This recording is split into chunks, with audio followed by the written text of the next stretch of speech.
ఇవాళ పాలకుర్తి నియోజకవర్గం లోపల ఒక కొత్త రాజకీయానికి, ఒక కొత్త ఒరవడికి మున్సిపల్ ఎన్నికల వేళ మాజీ మంత్రివర్యులు ఎర్రబెల్లి దయాకర్ రావు గారు శ్రీకారం చుట్టారు.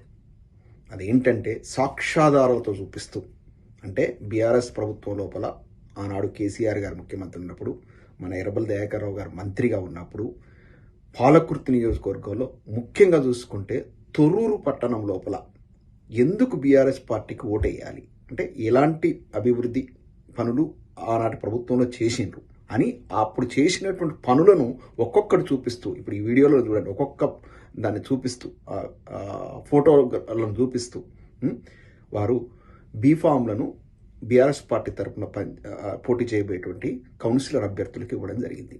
ఇది ఒక కొత్త ఒరవడి, ఎందుకంటే సాక్ష్యాలు చూపిస్తున్నారు. ఇక చూడండి, మేము బీఆర్ఎస్ ప్రభుత్వంలో చేసిన పనులు ఈ విధంగా ఉన్నాయి.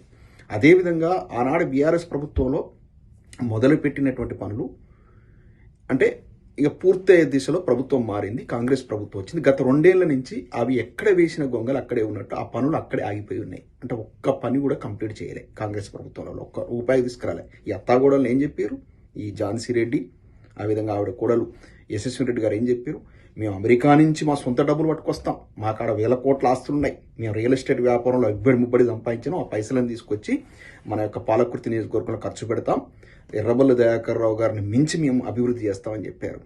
ఏముంది, ఎక్కడ చేశారు, ఏది అభివృద్ధి? కనీసం బీఆర్ఎస్ ప్రభుత్వం ప్రవేశ కాలం లోపల ఎర్రబెల్లి దయాకర్ రావు గారు మొదలుపెట్టి అర్ధంతరంగా ఈ యొక్క ప్రభుత్వం మారడం వల్ల ఆగిపోయిన పనులన్నా పూర్తి చేయలేదు.